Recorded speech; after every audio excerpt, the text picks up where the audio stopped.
Samsung just released a new folding phone with a bold claim that it has revolutionary flexible glass, like it says here on their website. We'll be putting that to the test today. This is the Samsung Z Flip, or the Flips, depending on how you open the box. It does come with a case, one for each half of the phone. Kinda nice. Samsung says this is a statement smartphone for people who want to stand out, a phone that demands attention. And I'd have to agree. The ability to fold your phone in half is genuinely crazy. And by crazy, I mean crazy awesome. We can now have a full-size phone in a compact design that takes up half the space. The future is amazing. It's time for a durability test. Let's go. Let's get started.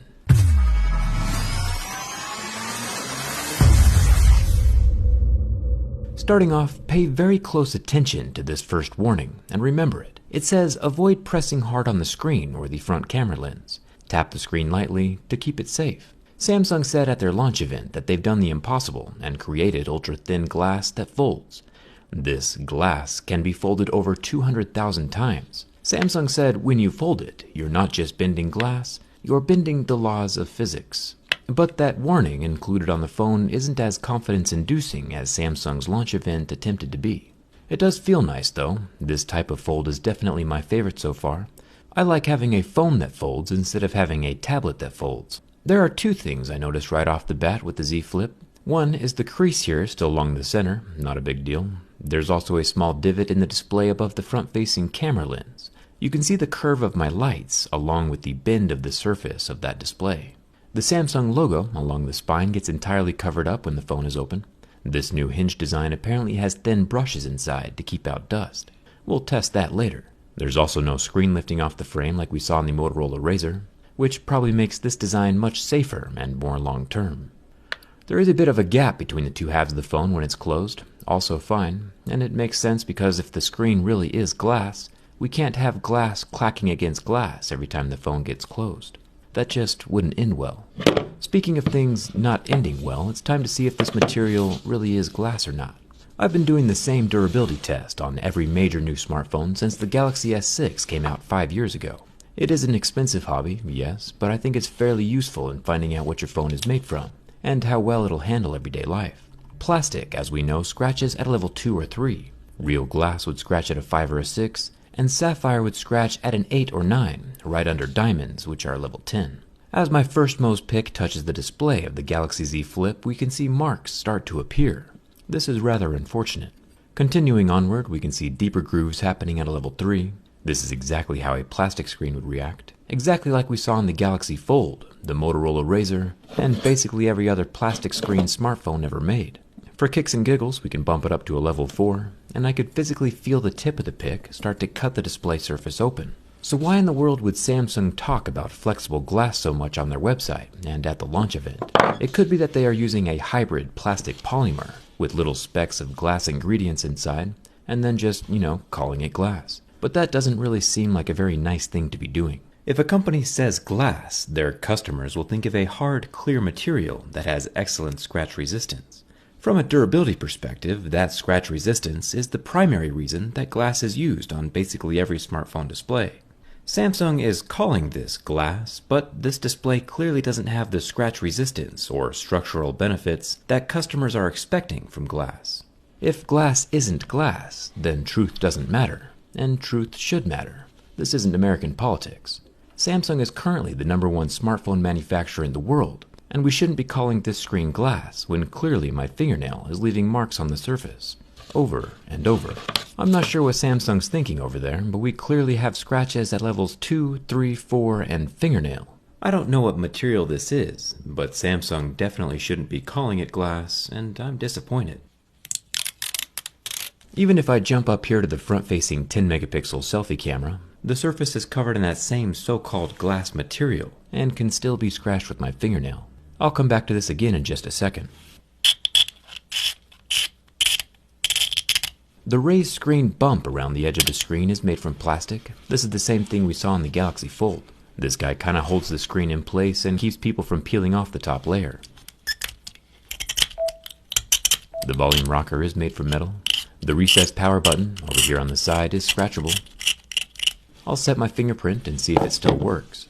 Don't mind my thumb, by the way, I smashed it with a TV a few weeks ago. Now the phone is still able to be unlocked, even though the fingerprint scanner is damaged, but to test it some more, I added some more scratches. And after the additional scratches are in place, my fingerprint stopped working. Interesting.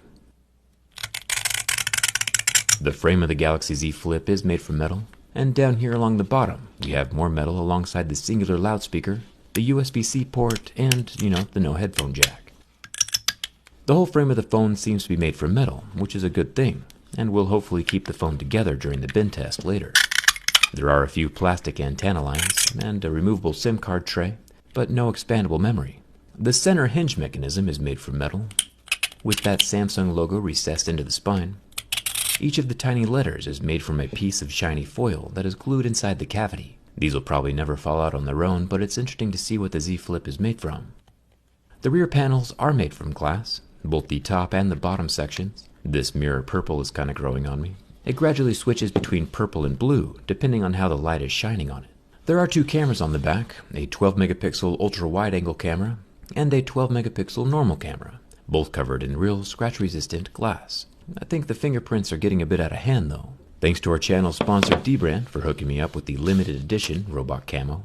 Each of these fingerprint fighting skins are totally unique. No two phones will be the same, and the individual drawings are super intricate, and are currently available for every phone that Dbrand covers, not just the Galaxy Z Flip. I got one added to the back of the grip case for my Note 10 Plus, since the grip case has the cutout for skins and can be swapped out whenever. Kind of fun. I'll leave a link down in the description if you want to pick up some robot camo or a case for your own phone. One cool thing about the Folds is it has the world's tiniest viewfinder for selfie taking. I can double click the power button and it lets me see myself and take a cute little pic. Thumbs up for that. We'll perform the world's smallest scratch test on it, and moving up through Mohs scale of hardness, we can see that pics 1 through 5 don't leave any marks, like we would expect. We only see scratches starting at a level 6, with deeper grooves at a level 7. Which is the scratch resistance we expect from anything with the word glass in the name. Anything that scratches earlier should not be called glass. Even if the Z Flip display does hypothetically have glass ingredients in it, we shouldn't be calling it glass unless it has the properties of glass. I can't go make a pile of mud, sprinkle in some chocolate chips, and then call my mud a cookie, just because it has some of the ingredients of a cookie. That shouldn't be allowed. The thin display lasted about 15 seconds under the heat from my lighter. When I pulled the flame away, there were burn marks still left on the screen, and it did not recover. One really interesting thing though, if you watch again, is that you can physically see the screen change shape as the heat from my lighter heats it up. Plastic, of course, is affected by the temperature of my lighter. Glass, however, would not be physically affected in the same way. As the surface cools down, the shape of the screen returns to normal. Let's start with the slam shut test. You know, if you get a little aggressive with hanging up on someone after a phone call, and you smash the phone closed. We gotta see if the phone survives. It does have the physical raised bumpers all along the outer edge of the screen. Those bumpers are absorbing most of the slamming force, and the screen is still in one piece. Of course, the phone is meant to fold inwards. Samsung said it would survive 200,000 times, which is 182 times a day if you plan on keeping your phone for 3 years. Bending back the opposite direction, though, is a different story. With the first flex, we get a small separation of the frame near the antenna line, and the top half bumper started coming loose. But the screen of the Z Flip is still entirely intact and in one piece. It still shuts and opens, with no grinding of the hinge. We'll try it again. You can see the back panels of the phone meet in the center, providing more support to keep the phone from bending backwards. And the phone hinge does a really good job of keeping the phone shape for the most part. Only on our third bend did we finally hear a snap from the frame near that power button. And even then, the so-called glass screen of the Z Flip is still intact. Folding screens are pretty resilient. Even though the phone doesn't really shut quite right anymore, it's physically withstanding quite a bit more abuse than I initially thought it could. Only now, after all its previous bends and cracks, does the back panel shatter. It's only a cosmetic wound since the display is still working just fine, and this is good to know. All the important things are still functional. You might be asking, hey Jerry, what if there is a super thin nano layer of glass on top of the display? If that were true, we would start to see fractures and cracks from that nano layer, but instead we only see the tip of my Mohs pics cutting into the plastic, like we would see with any piece of plastic that gets cut. This screen is in no way scratch resistant whatsoever, and if poked hard enough, the pixels will still get damaged. It does survive my bin test, however. Everything is still functional. This is certainly the most durable folding phone we've seen yet. Samsung did say that they designed this new hinge with little tiny fibers inside, or little brushes, to keep out dust and dirt from the folding bits. It'll be awesome to see what this looks like from the inside during the teardown, so make sure you're subscribed for that. After pouring my rocks on the screen and making sure they cover the entire phone, just like it would if you dropped it when you accidentally go outside, initially I could hear a few little complaints of the dust inside the hinge. But after blowing all the dust off, those complaints mostly went away.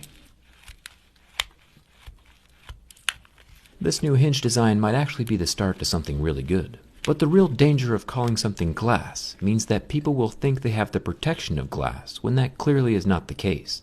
Glass distributes pressure along the whole phone, while this plastic allows that pressure to get in and damage pixels. You can see that each pressure point from my pick kills the line of pixels directly above it. This would not happen if the screen were glass, and it's dangerous to let people walk around with that false sense of security, like Samsung gives them when they call it glass. And that's not all. Each of these puncture wounds does let air get inside the sealed OLED layers, which kills even more pixels.